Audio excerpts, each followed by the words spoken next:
Hey Google, what time is it? 321.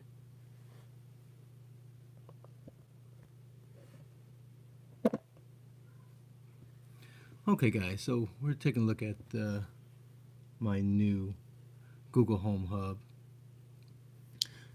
Google Home Hub is a 7-inch touchscreen display that does everything that the normal Google Home can do, except it adds some visual and touch elements to your inquiries and your requests. So, very interesting device. It sounds pretty nice. Hey Google, play some royalty-free jazz music. Sure, check out this royalty-free jazz music station on YouTube. Hey Google, next song.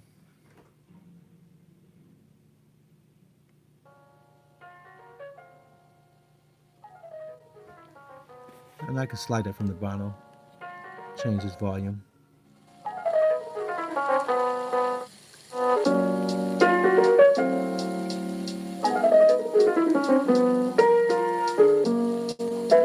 Hey Google, next song.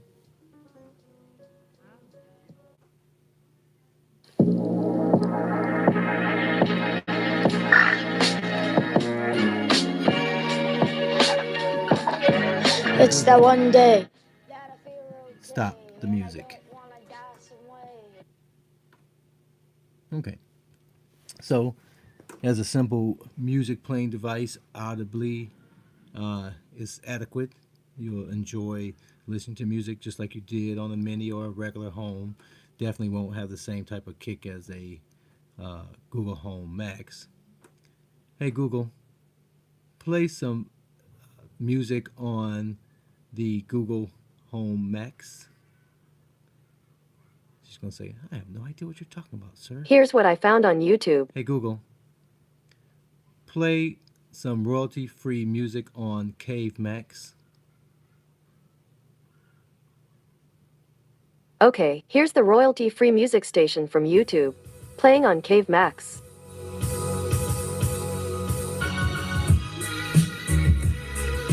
Hey Google, stop the music on Cave Max. So obviously, Cave Max is going to sound a whole lot better than this and the other Google Home devices. Um, but this is a nice sounding device for listening to background music.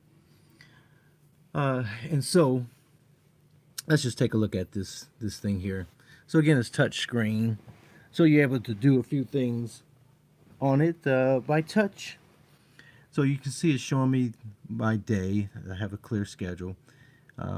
If there's no activity on the screen, it will go back to the pictures. You can have the pictures be stock photos that Google has put together, or in this case, I'm using my own art. You can determine whether you identify the album that the art is from and who owns the pictures, whether me or Google or whoever else may own the pictures.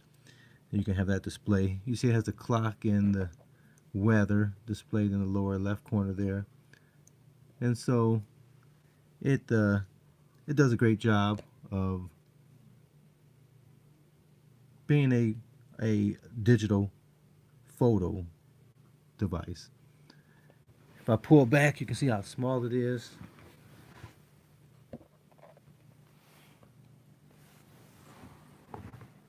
Okay, so you see a cup, and I have a tennis ball somewhere. I don't know what I did with it. Let me just grab that real quick, give you an idea. So here's a tennis ball. You can see that size. My iPhone 6S, so it's a little bit bigger than the 6S, but it's not huge. It does an adequate job of displaying my pictures as well as other information that I may need from a Google Home on my table here. So before I had a Google Mini here, and my main music listening device is the Max, which is across the room here. And I also have a Google Chromecast audio that's hooked up to one of those outside Bluetooth speakers. And so I have a stereo effect. I have music behind me, in front of me normally. So this one normally doesn't play music a lot for me, or or in its position where it sits is not my primary listening device. But it's nice. Last night I was enjoying some YouTube videos. I didn't have to have the TV on, have the volume be an issue for people trying to sleep. I can just have this smaller device. I didn't have to hold my phone. It was right here on the table, so that was pretty nice. Okay, so let's talk about some of the features of this device. It has a built-in speaker, obviously. It has a ambient EQ light sensor there at the top, and it determines the amount of light that's in the room, and it can set the screen's brightness to match. It has the far field microphones that allow you to speak to it across the room. Obviously has Google Assistant built in, multi-room audio, so you can add it to your other groups and have it speak. So if I said the keyword and said play music everywhere, it would play in several rooms around the house. So it's no different with this one. You can choose to have your default screen just be a clock or show pictures. I chose to go with the green or sea green color. It's got the mesh cloth back. Has an off-on switch there in the rear. You can turn the mic off. The mic's off. Okay. I still haven't taken the plastic off of the screen. It has a power jack there. It has a volume up and down control here, so you don't have to touch the screen, or you can do it from the screen. And that's about it. Speakers built in. You don't see that at all. Okay. So this is the, whenever the screen's like touched momentarily, it'll give you this overview screen with the weather and any events that you have coming up. Now, when you're on this screen, you can slide the screen a few different ways at any given point to do different things. So if I slide up from the bottom, it will allow me to change the brightness of the screen. And see, that's really dark there. I can have it all the way up to the brightest. Now you can see the frame there. So let's just see if I can bend it up a little bit more. Okay. And you can control the volume. You can put it in turn quiet or do not disturb mode on or off. And there's a little thing here for your Wi-Fi and about the device and send feedback. So that's sliding from the bottom up, from the frame up. You can also slide from the from the left to the center, and that'll display your clock. Now last night, when all the lights were off, this thing got so dim that it wouldn't bug even the lightest sleeper. But you can still see the time, and even like now, looking at this white is just so crisp. It's like that's like a sticker or something on this glass. Like if I peeled off that protective screen, those numbers will go with it. That's just how crisp it is, and it doesn't look digital at all. It's wild.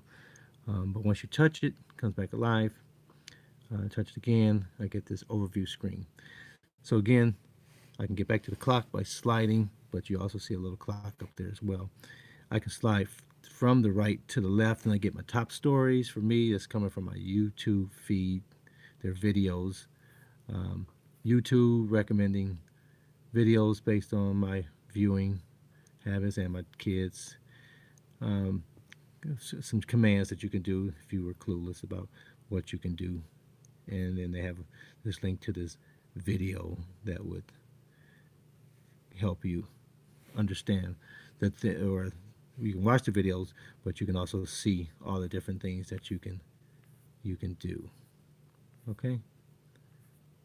So all the things that you normally can do, but obviously you have some visual feedback. So if you click on any of those things, it give you more detail as to what you can do with that particular topic. Okay. Uh, so sliding from the bottom gives you volume and screen brightness. From the left gives you clock. From the right gives you, you know, the Google cards, basically, right? Okay. But so far, you know, it's a touch screen, and yeah, you can do some things. You can also play videos. Hey Google, play the latest. Hey Google. Oh, I turned the mic off. Okay, the latest mic's from back YouTube. on. Playing on Basement. Hey Google, stop playing on Basement. Okay, because I had this mic off.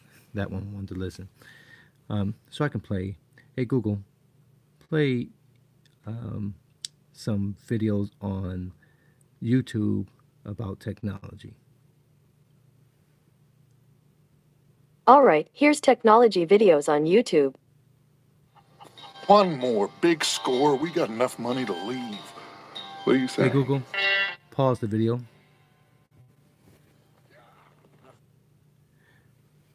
So I can watch videos on YouTube. You don't get the comments, so no distractions from any of those type of things. You can't read the comments. You can't make comments. You're just watching the content. Beautiful screen. The screen is like crystal clear. You can tap the screen and go to the next video. You can put your closed captions on. You can flag the video. You can stop and pause. That means more to me. Okay. You can change the volume with the side rocker or slide up from the bottom on the screen. Again, you can do those things with your voice as well, but the nice thing about this is you don't always have to speak, because sometimes it's just not appropriate to speak to the device if people are sleeping, if it's late at night, and those type of things, or someone might be recording on their video like this, right? So there's times when it wouldn't be appropriate to have audio, so you can do things visually or by touch. Okay, so right now you can only watch YouTube videos and YouTube TV. Google often gives free access to the demos or the trial period for the premium service of YouTube, but it would have been nice if they have offered a free trial period for YouTube TV with this device, since it has a screen, and they won't let us currently watch Netflix on the screen, which is not good. What I don't recall is if I can cast to this though from Netflix.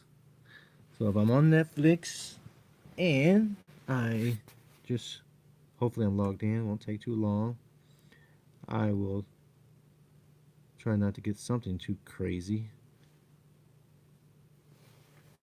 Can I cast to? Same as you don't know if you could die of a pulmonary embolism sitting right there in that No, chair.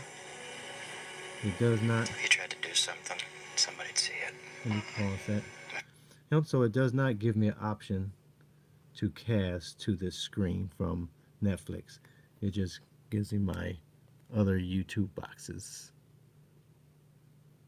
or Chromecast TVs. So, no. So right now you can only watch from YouTube and YouTube TV. Okay. So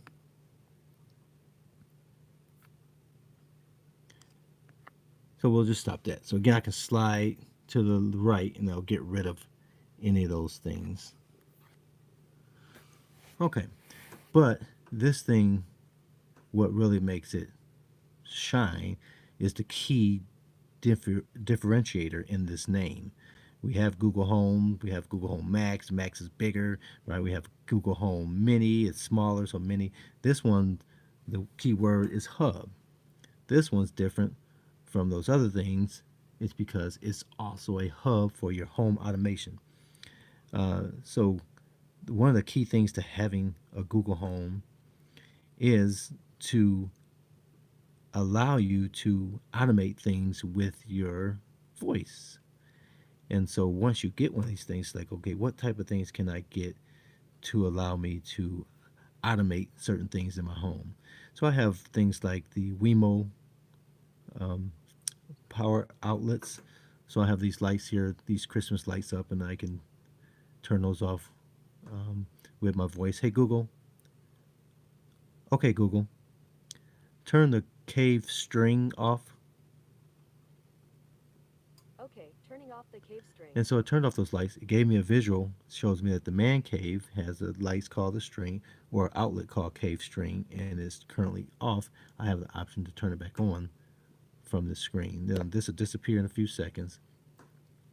Hey Google, game on. Let's play some games. And so that'll turn on my arcade one-up video game using another Wemo switch. So those type of things that you can hear that arcade coming on background. So I can do those with voice, and I can do those with any other device, Google Home device I have. Hey Google, game off. Arcade time is over. Okay, so if I slide from the top down, I get to see what I can deal with my home automation. So right now it shows me I have two lights on. Two lights are on, and the temperature is set at 73. I have a Google Nest device to control my temperatures. I have some few controls here. I can look at my lights, media, broadcast, and thermostat. And because I'm in the man cave and it knows that it's physically in the man cave, it gives me a quick on and off button for the lights here in the man cave. And I can turn those on and off without having to speak, get feedback, yada, yada, yada. Okay, but if I click on lights, it will show me all the lights. So I currently have 19 Philip Hue lights around the house. And if I scroll through here, you can see I got one in the backyard, 5 in the basement, 2 on the driveway, 1 in the family room, 1 in the garage, 1 in the laundry room, 3 in the master, 2 in the mudroom, 1 on the front porch, and 2 in the man cave. If I click on any particular room, let's say here, it shows me the status. They're currently off. I can turn it on either by hitting the button, or I can just slide the, well, I guess you can't slide that unless it's on. So I turn it on, is at 1%, then I can slide this to whatever percentage I want. I can turn it off. It also shows me there's 2 lights in this mud room, the current brightness, and then if I click on 2 lights, it shows me those individual lights. So one's called entry, one's called coat closet. Okay, and I can turn any particular one on independent of the group. Okay, so that is what is available by clicking on lights. I can see all the lights. I can turn all the lights on if I wanted to, turn them all on or off.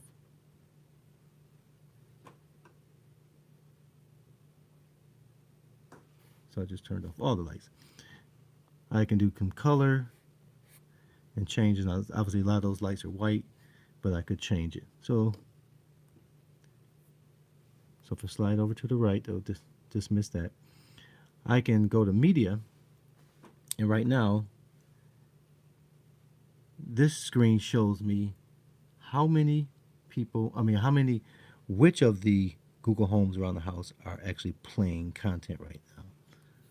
So I went to media. So the master bath is playing and the master bed is playing.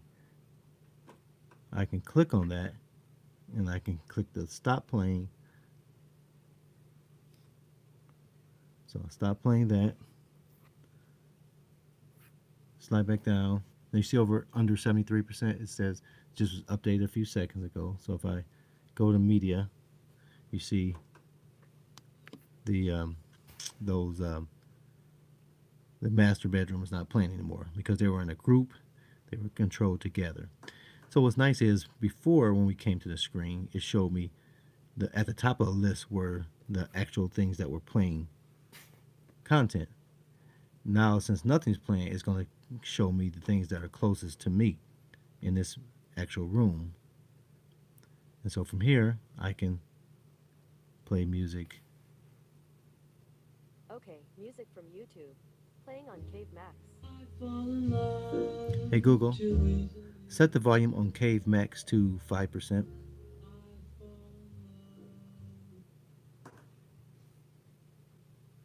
Okay. And so, if I come back here, allow this to update, it says it's updated. I go to media, you see Cave Max now has the icon back and is at the top of the list because it's actually playing some content.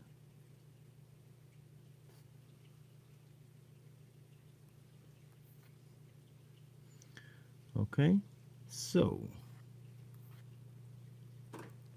if I tap the screen again, because something's playing on this device, it got center stage here instead of my day. Okay, I can click on an individual In Township date of Hamburg tomorrow, it'll be partly cloudy with a high of 51 and a low of 33. and get more information.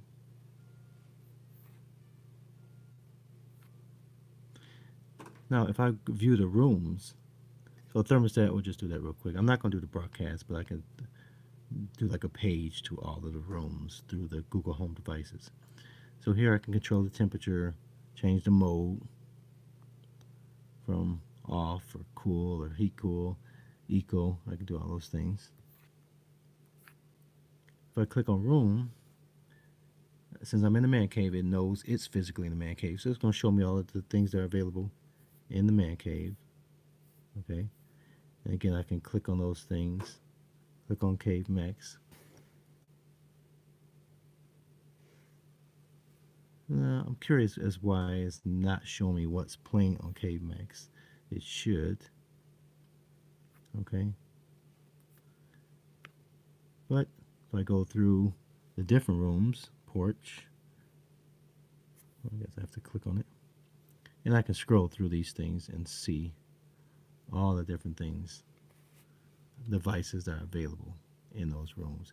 So I either can slide this side and it'll switch the room on the left side, or I can slide the left side, click it, and then it'll show the things that are back, the home automation items that are in that room.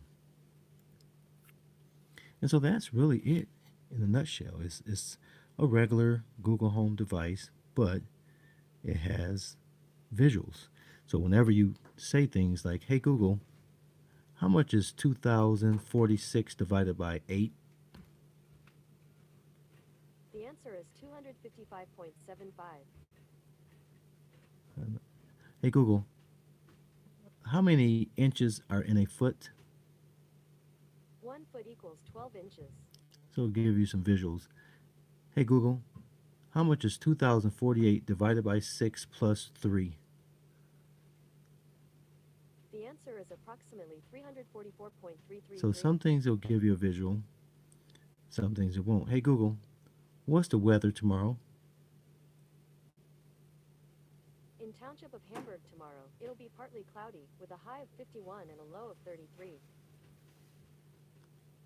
Hey Google, how long would it take me to get to work?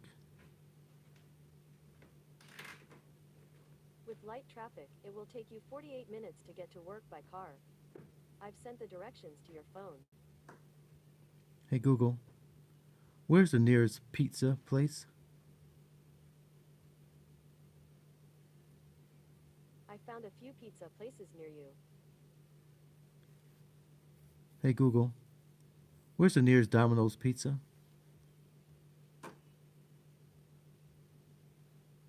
found a few pizza deliveries near you.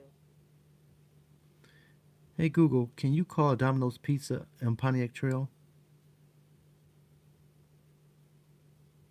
Sure. Since this is your first call with Google Home, here's a couple of notes.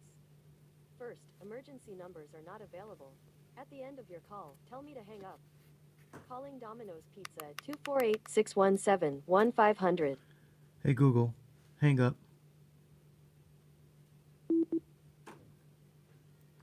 So it's nice to be able to get these visuals, see those things. If I wanted to write that number down, I could put that. I could write that down. Hey Google, find a hobby shop nearby.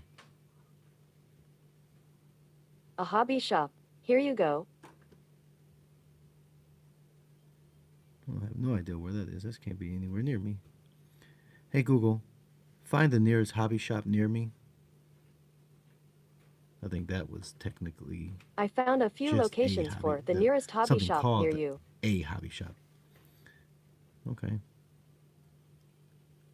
Hey Google, when does Nankin Hobby open? There are a few Nankin hobby locations. Here are their business hours for today. So that's pretty neat. You don't have to pull out your phone to get information like this. You can simply see it here on the screen. So I think it's definitely worth having, especially if you have home automation. This is really nice to not have to do everything with your voice, to be able to see. Now, what's missing from this is I should be able to see that this Cave Max is playing. And I should be able to see what is playing. Now, on my phone, it does show me what visually. See the Cave Max icon there? It's dancing colors. It shows me on my phone. Try it again. Zoom in on that. See there? It shows that that's playing. But on this thing, it doesn't show unless I click on here and it just has that icon there. But on this screen here, when I'm viewing the room, that Cave Max has no indication that anything is playing. If I click on media and then click on this little icon here, it's still not showing me what's playing. I don't understand that. Hey Google, what's playing on Cave Max?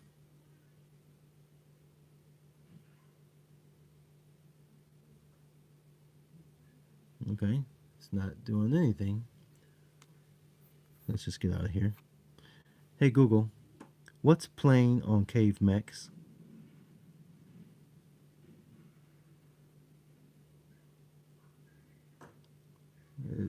It doesn't know what to do. Hey Google, what's playing? This is Wake Up Little Susie by the Everly Brothers. Okay, now it did. That is what's playing behind me on the Google Max, but I'm not sure why it's. Hey Google, show me what's playing.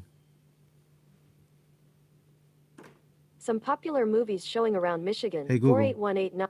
Show me what's currently playing on Cave Max.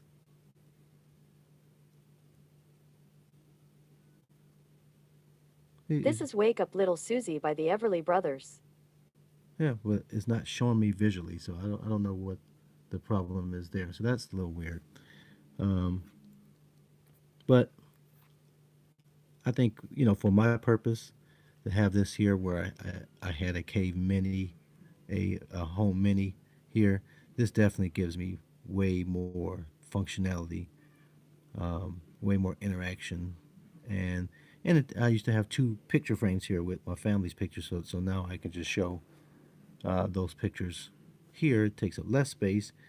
It has added features and bonuses and content that I can view. So I watch tons of things on YouTube. So this is a great addition to the house. I'm going to enjoy it. So I thank you for watching.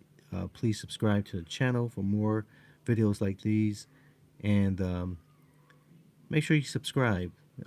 Trying to get to 1,000 subscribers, and everything helps.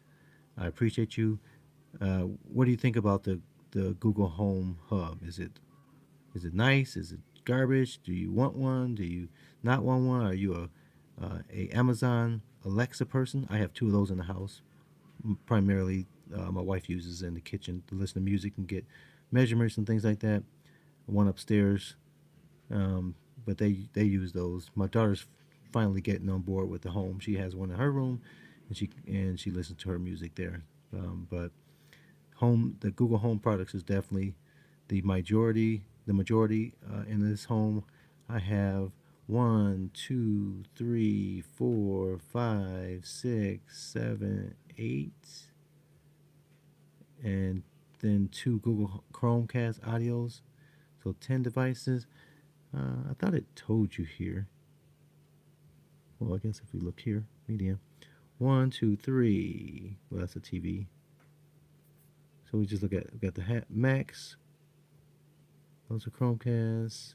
There's audio. 2, 3, 4, 5, 6, 7. I didn't see this one. So 7, 8, including this device. Oh, so I'm definitely a fan of them. And originally, the first thing I had obviously was the the Amazon Echo came out first, but I knew that Google would catch up pretty rapidly, and they have done that and surpassed them in many ways, and still yet some more development to come. But definitely good products. This is a nice addition to the lineup. It's not going to be for everybody. It does not have a camera, so you don't have to worry about someone looking in on at you, either from Google or getting hacked, and don't have to put a little piece of tape over anything to block anybody from seeing anything. You can turn off the mic. Sometimes you just may need something in a room for like whole house audio, and you don't need the audio because you don't need for it to listen to you in that particular area, and so you can just have the microphone off all the time and then have it just play music. That's not a problem at all. So like if I turn this off, The mic's off. hey Google, play some royalty-free music on Cave Display.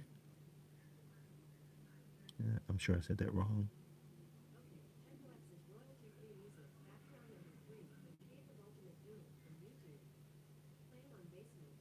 Okay, that's playing on Basement. Hey Google, stop the music. This is called the Man Cave Display. Hey Google, play some royalty-free jazz on the Man Cave Display.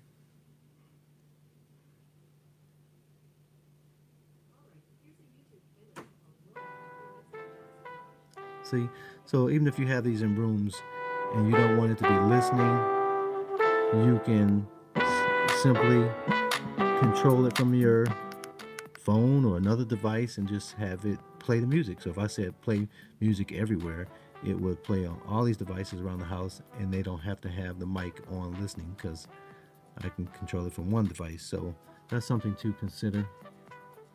All right, well, I've gone on for over 30 minutes. I'll talk to you soon. This is Carl Brooks, Detroit Love, and until next time, I'll see you on the web.